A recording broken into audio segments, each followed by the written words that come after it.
Hello everyone, I'm your host Doug Kane and welcome to On the Flats. Thanksgiving is over, finals are approaching, and students are preparing for the annual Smackfest that is Georgia Tech versus Georgia. Look, even the school newspaper gets in on the act with a little message for the Bulldog faithful. I hunted down the editor of Georgia Tech's Technique and found out that this student-run newspaper is actually founded on its hatred for the Bulldogs. Now Matt, to hell with Georgia. Arguably the most read issue of the Technique. What's the idea behind this? Well, the idea behind it is that was our first issue. In 1911, we really didn't have a newspaper. We were mainly a technical school like we are today.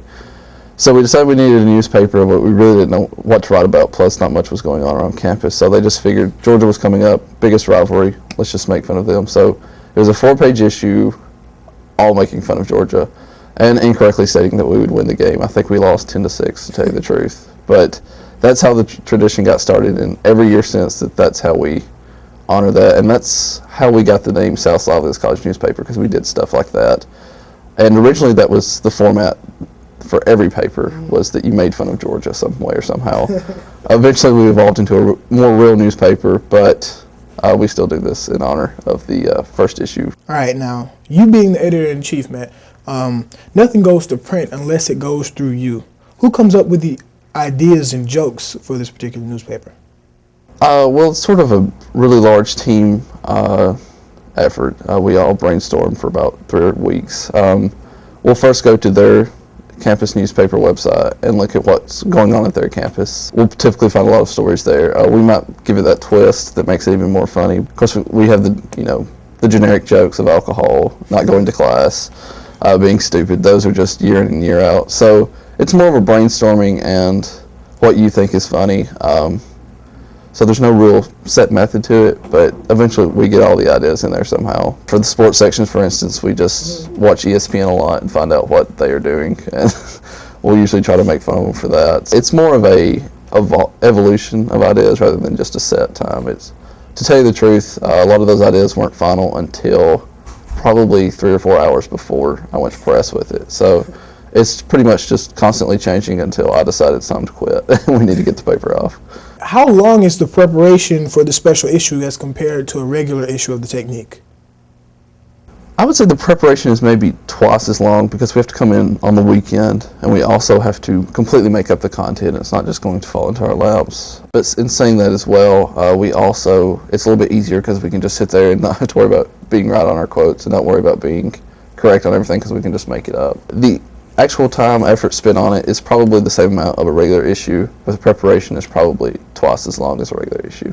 USICGA is mentioned every time in the Technique, every time you mention UGA. Explain the phrase USICGA. Well, SIC is an abbreviation for an error. It's basically you acknowledging that there's an error in the word that you just spelled out. So, in essence, for example, misspelling, that's the best way to look at it.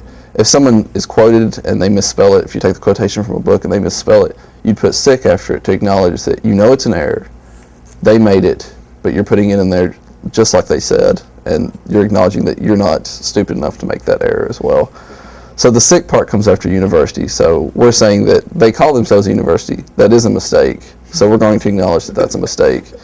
And I don't know when that tradition got started, but right now, every UGA in the paper has a USICGA in the middle of it, just to acknowledge that error in their university. We toyed around with a lot of ideas of putting in wanted ads for Field Goal Post and everything if we beat UGA, but we'll just have to see what happens.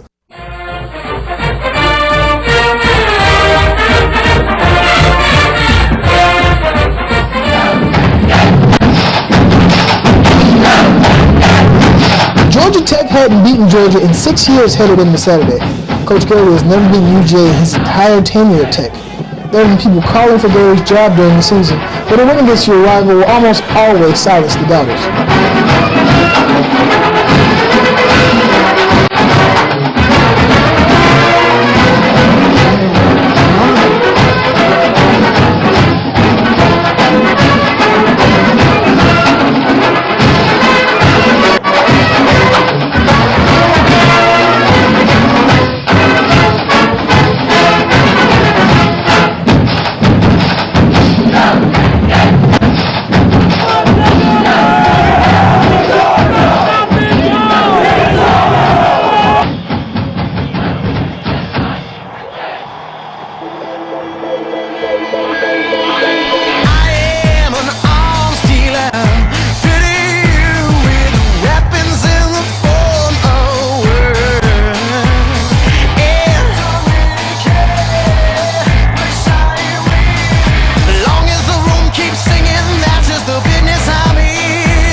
the Jackets proved they were in it to win it in the first half when Deshard Troy scored on a 12-yard run. Matthew Stafford responded with a run of his own that put UGA ahead 10-7.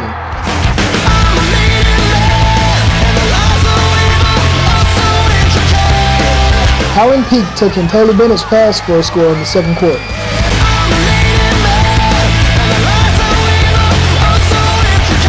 Freshman safety Morgan Burnett was making plays all over the field Saturday, but also made a costly mistake. He fumbled away a sure 7 points. When I scooped the fumble, I was trying to make a play, trying to get in the end zone, but I got to be more careful with the football in my hand, take better care of the football. Muhammad Massaquoi catches a bullet from Matt Stafford in the end zone, but the Bulldogs couldn't convert on the extra point. This made the score 16-14 going into halftime, where I caught up with Detroit Lions wide receiver Calvin Johnson and coach Vince Dooley. What does the Georgia game mean to you? I mean, it's just old-fashioned hatred between two teams. You really don't know about it until you actually hear it at the game. If you're actually a fan here at the game, or even like coming to the school, I didn't really know all about it. But just like seeing other players, that watching those guys' emotions when they play these guys, you just see it's old-fashioned hatred. You have never beat Georgia in your career here at Tech, but to come back and see your team playing, hanging in there with them, what advice would you give your team to be able to pull this game out? Oh man, it's been 6 years since we last beat them, so it'd be huge for the program. It'd be huge for our coach. It'd be big for all these guys, and it'd be big for me as well. And I'm here with the old ball coach for UGA, the winningest ball coach in Georgia history, Vince Dooley. How you doing, Coach? Doing good. I'm trying to listen to the Kentucky game. I'm watching this great game that's going on out here. A lot of things going on, but all a great football game. Speaking of this great rivalry, Coach, I just want to know what this rivalry has meant to UGA and Georgia Tech over the years. Well, it's really one of the great rivalries in the country, and it's always very tight, very competitive, but it's always conducted on a high plane. I think there's great respect for the two institutions, but it's very competitive. What's your major? Coloring? Get off our field! Come on, let's go Tech! Let's go Jackets! Woo! The second half was all Bulldogs as fullback Brandon Sutherland rumbles into the end zone for a score. Later in the fourth, Thomas Brown breaks for a 32-yard touchdown run, and that was the straw that broke the camel's back, as the Bulldogs win their 7th in a row against the Jackets, prompting questions about Daly's future with the team.